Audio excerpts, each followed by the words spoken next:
Bonsoir à tous, bienvenue dans votre journal. À la une de l'actualité, ce drame à Kokumbo, près de Tumodi, où l'opération de déguerpissement de sites d'orpaillage clandestin a fait 5 morts et 19 blessés. Le général Apalo s'est rendu sur le terrain. Grogne chez les travailleurs d'Eco et Burni en grève depuis ce matin. Ils réclament une revalorisation salariale. De nombreux points sont sur la table de discussion avec les responsables de l'entreprise. Et puis focus sur l'Ivoirienne championne de France. Et on s'intéresse à la boxe anglaise ce soir. Nous vous présenterons le parcours de la boxeuse Seja Sanogo, ex-championne de France. La franco-ivoirienne veut offrir la médaille d'or à la Côte d'Ivoire. L'opération de déguerpissement du groupement spécial de lutte contre l'orpaillage illégal, unité spécialisée mise en place par le Conseil national de sécurité, a viré au drame ce jeudi à Kokumbo, localité sur l'axe Tumodi-Oumé. Des affrontements entre orpailleurs clandestins et les forces de sécurité ont fait 5 morts et 19 blessés graves dans les rangs des protagonistes.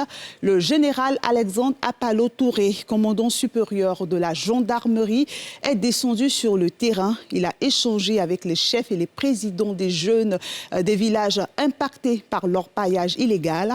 Il a de nouveau expliqué le bien fondé de la lutte contre l'extraction illégale de minerais dans le pays. Plus de détails dans nos prochaines éditions.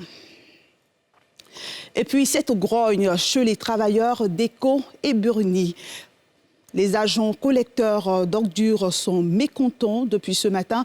Ils observent une grève.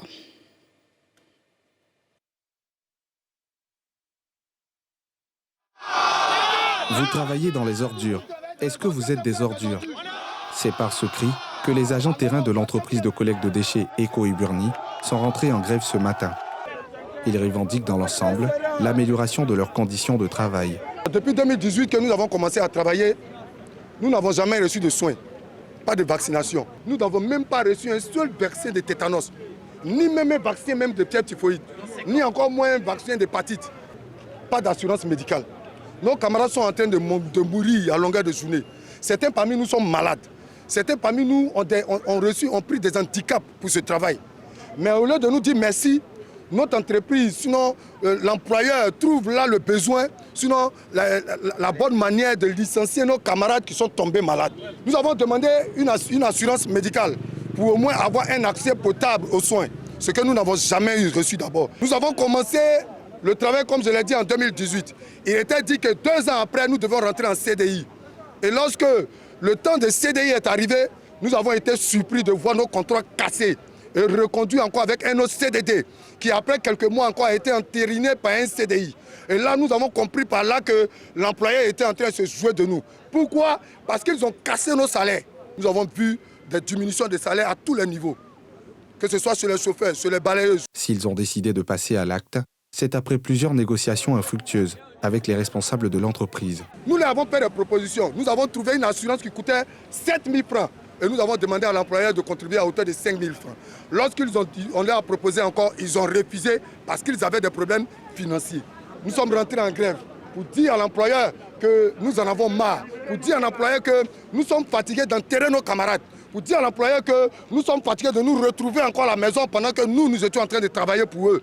Mais aujourd'hui, si nous en sommes arrivés là, c'est parce que nos camarades que voici, les travailleurs que voici, ils sont fatigués de cette situation. Nous voulons un changement radical de notre situation. Nous voulons qu'à partir de maintenant, l'État de Côte d'Ivoire ait un droit de regard dans ce que cette entreprise est en train de faire aux jeunes Ivoiriens. La déclaration à la CNPS pour certains, le paiement des primes Covid font partie des revendications des grévistes. Pour l'heure, les responsables de l'entreprise n'ont pas voulu se prononcer. Et c'est un reportage de Nadia Edia et de Tanguy Konon. La ville d'Abidjan aura bientôt sa première ligne de métro. L'État veut indemniser tous les impactés avant le début effectif des travaux. Les nouveaux impactés de Port-Boué ont discuté de la question de leur indemnisation avec la cellule d'exécution du plan d'action de réinstallation. Salif Yalekwe, Eric Kimou. Population nouvellement impactée par le tracé du métro à Port-Boué passe aux négociations après les vives tensions avec les équipes de démolition. Initialement épargnés par le déguerpissement, ils se sont rendus à la cellule d'exécution du plan d'action de réinstallation pour négocier leur indemnisation. C'est l'amertume parce que ça fait 44 ans que nous vivons dans cet appartement-là. Tous nos enfants sont nés là-bas. Et partir comme ça, vraiment, c'est avec un pincement au cœur. Et comme on ne peut pas lutter avec l'État du Côte d'Ivoire, nous sommes obligés, à notre corps défendant, de partir. Pour l'instant, je ne peux pas dire que je suis satisfait à 100%, mais au moins à 50%, je suis satisfait, puisque je suis venu négocier, j'ai signé. L'État n'a qu'à nous aider. Nous, on n'a pas dit qu'il ne faut pas que l'État va... Abidjan va devenir Paris. Abidjan n'a qu'à se développer. Nous, on est d'accord, on est content, on aime ça. Mais ils n'ont qu'à nous voir aussi en tant qu'être humain. Revoir à la hausse les montants des indemnisations est le plaidoyer de beaucoup de concernés comme ce commerçant, installé dans la commune d'Adjamé. Si les populations ont été bien dédommagées, je pense que tout le monde sera content. Du côté de la cellule d'exécution du plan d'action et de réinstallation du projet, la négociation est privilégiée, selon ses premiers responsables, qui invitent toutes les personnes concernées à venir à l'information. Nous avons en fait une soixantaine de personnes, surtout qui étaient rassemblées dans 3 immeubles qui posaient problème, puisque initialement, ces immeubles ne faisaient pas partie du projet. Ensuite, on les a réintégrés parce que les emprises avaient bougé complètement. On a commencé à les recevoir pour signer les certificats de compensation. Les personnes qui ont été recensées, moi, je leur demande de venir aux nouvelles. Si elles ont des soucis, qu'elles reçoivent des messages impromptus, qu'elles viennent nous enseigner. Et moi, j'ai toujours dit, ici, il n'y a pas de rendez-vous. Vous venez, si nous sommes là, on vous reçoit. Lors d'une récente rencontre avec les impactés, le ministre Amadou Koné les a rassurés sur la volonté du gouvernement à faire les choses dans le respect des droits de tous. Pour améliorer la mobilité dans la capitale économique ivoirienne, la fluidité du trafic urbain, le gouvernement ivoirien a lancé de nombreux projets, dont la mise en place d'un métro dont le tracé est de 37 km pour la ligne 1. Il part de la commune d'Anyama à celle de Port-Boué, en passant par celle d'Abobo, d'Adjamé, du Plateau, de Trècheville et de Marcory. Et puis ce passage de flambeau à la présidence du comité de pilotage de l'initiative Cacao Côte d'Ivoire-Ghana, en respect du système de rotation mis en place, le ministre d'État, ministre de l'Agriculture et du Développement rural de Côte d'Ivoire, est porté à la tête du comité de pilotage pour une durée d'1 an. Pierre Dipomela. La mise en place des organes que sont le comité de gouvernance, de pilotage technique, de recherche et de développement, la consolidation du mécanisme du prix DRD, différentiel de revenus décents, la mise en place de systèmes de traçabilité et de normalisation. Ce sont quelques acquis de l'initiative Cacao Côte d'Ivoire-Ghana, née de la volonté conjointe des 2 gouvernements. Voilà les étapes et nous allons les renforcer. Bien sûr, il n'y a pas que le prix. Il y a la question de recherche. Il y a la question de la consommation locale, la promotion de la consommation locale. Mais il y a un autre point dont peu de personnes en parlent, c'est le green finance, le financement vert. Et l'un des points encore que nous regardons, c'est le marché à terme. Après 15 mois à la tête de cette organisation, le ministre de l'Agriculture du Ghana passe la main à son homologue ivoirien.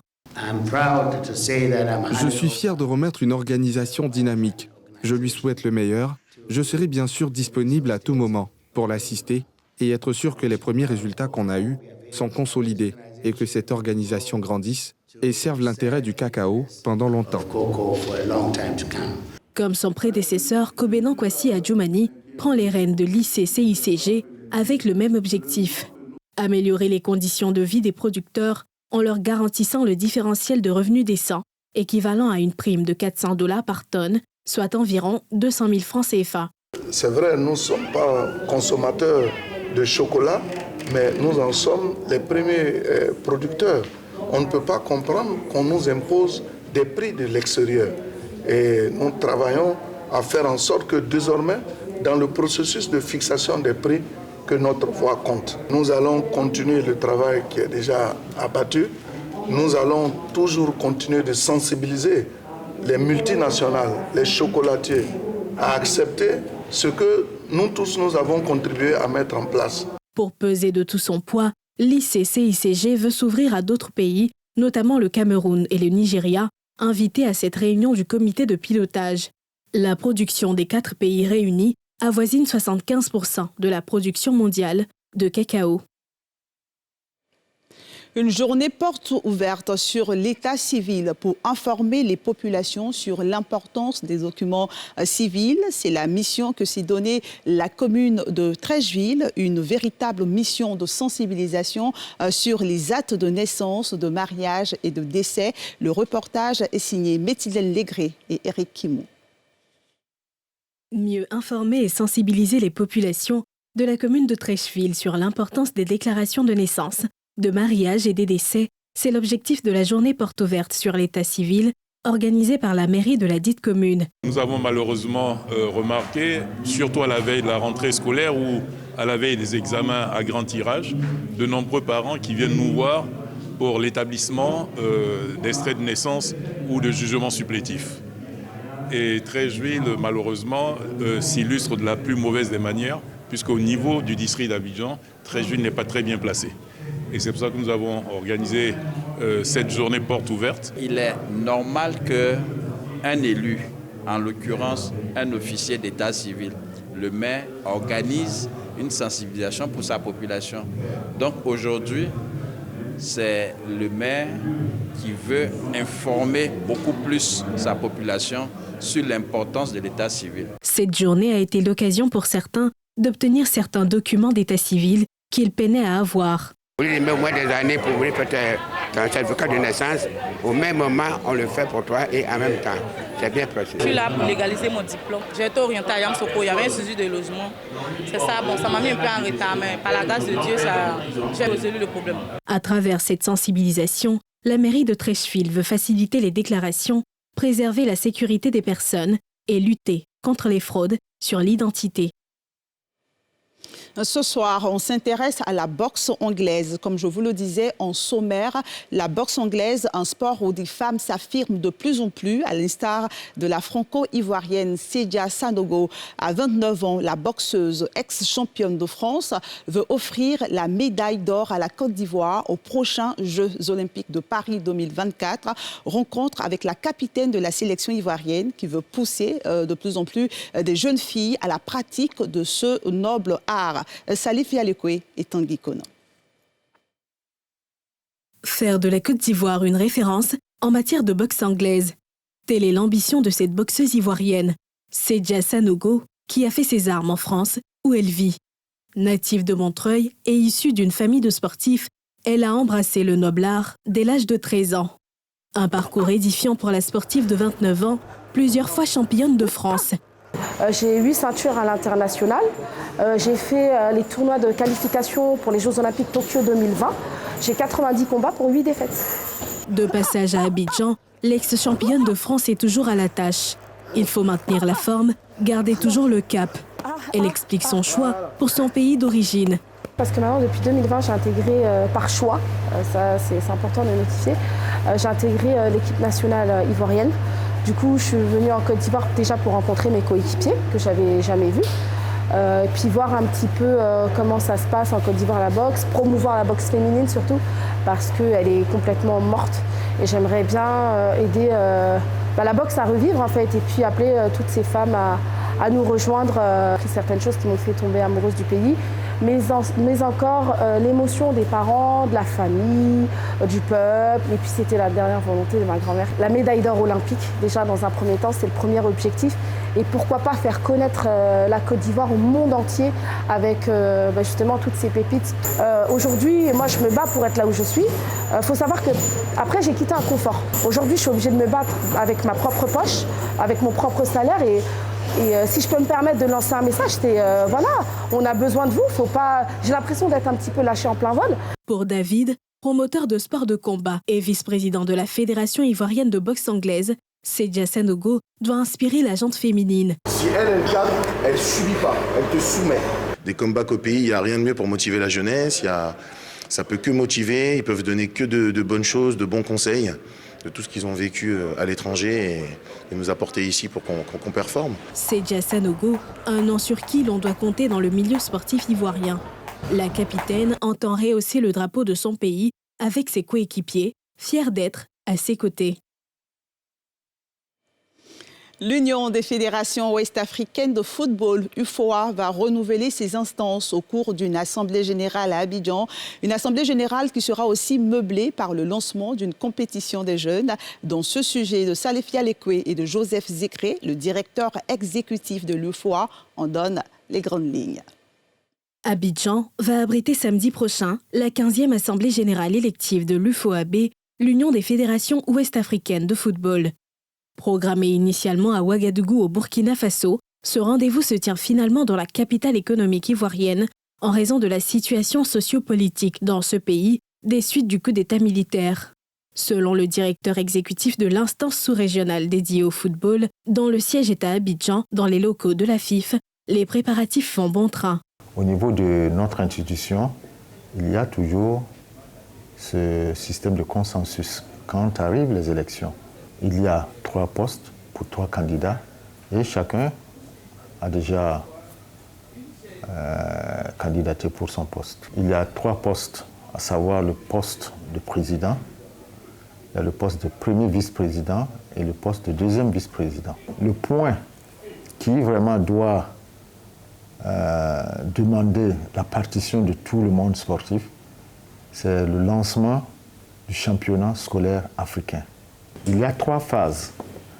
La phase nationale, où le ministère de l'Éducation organise le championnat au niveau des écoles. Sortira l'école championne. Et cette école championne représentera le pays au niveau des autres écoles aussi qui seront là pour la compétition zonale, où sortiront les 2 équipes, et évidemment l'équipe féminine et l'équipe masculine, qui rejoindront les 5 autres zones pour la phase finale, qui sera certainement déterminée d'ici le mois prochain.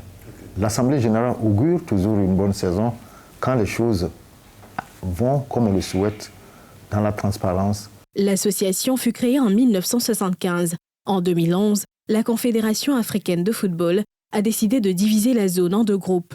Le Bénin, le Burkina Faso, la Côte d'Ivoire, le Ghana, le Niger, le Nigeria, le Togo sont les pays membres de l'UFOA-B.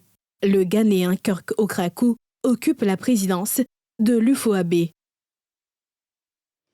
Et c'est la fin de ce journal de la rédaction de NCI. Merci de votre fidélité. Rendez-vous demain, même heure, même chaîne. Très bonne suite de programme sur la nouvelle chaîne ivoirienne et prenez soin de vous.